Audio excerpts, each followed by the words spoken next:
Welcome back to another tone tutorial. Blink-182, classic, old song. I mean, you think about how old this song is and it makes you feel old if you're not already old. I don't know where I'm going with that. Blink-182, pop punk. I was never a big fan of that pop punk movement. I always liked some of the older school stuff. So when that stuff came out, I wasn't really impressed. But this is a fun and easy song to play. And the tone was fairly easy to put together. Now, I do want to say that when I started making the tone, and all the years I've heard this song, I didn't really think it was that heavy of a tone. And then when I listened to the isolated track, I'm like, wow, this is there's a lot of distortion here. It's pretty gnarly. So it's basically like, crunch amp and overdrive and a little reverb, and that's it. So let's get to it. Let's start right down here from the chain. I had the mod before the booster, chain 2-2, because I've got a compressor going on over here. So we got our amp set to crunch, no variation, but we got the gain set at 63, and the volume you'll have to adjust on your own. I've got mine up to 88 right now. The bass at 70, mids at 41, and 55 on the treble. I'm using a vintage cabinet resonance with 61 on the presence. No global, no contour.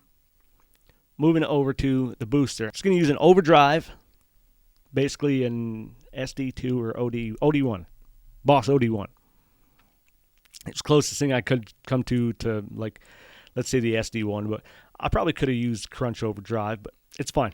You can just use overdrive. I've got the drive set at 34, 19 on the tone, 13 on the bottom, 50 on the FX level, and 20 on the direct mix. Don't worry about the solo. I don't have it turned on. There's no solo in the song anyway. So there we are with the booster. Before we hit that booster, I'm using this brand new Tom DeLonge Squire Mustang. I'm just kidding. It's just a Squire Mustang with a duo sonic shaped pickguard and a Duncan Invader. And it sounds good. Nice little short scale fun guitar to play with. Let's turn on that overdrive.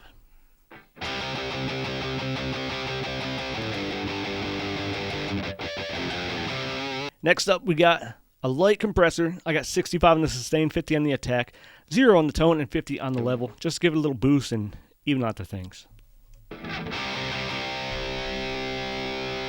It's very subtle. You can barely hear it. Next up, we have just a good old room reverb. I got it set at 3 seconds, 15 milliseconds on the pre-delay. 125, 630, they were probably set there before I even started, so I just left them. 5 on the density and 38 on the effects level, 100 on the direct mix. It just gives it a little reverb. Going over to the EQ, I have my first parametric EQ, my usual settings straight across the board, 7, -2, 3, 3, 3, 5, 160, 250, and 40.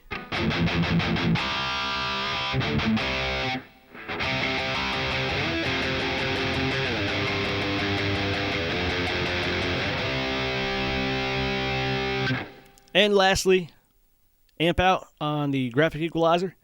I got it set at -2.5, 2, +5, +1, +1. Zeros across those next three, -4.5, and -12 on here because you can't hear it anyway. I have it at +2 on the level.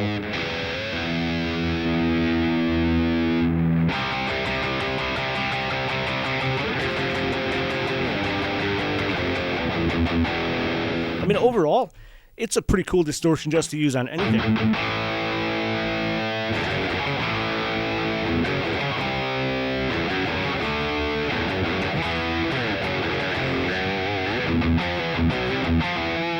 So yeah, that's it. We're all set.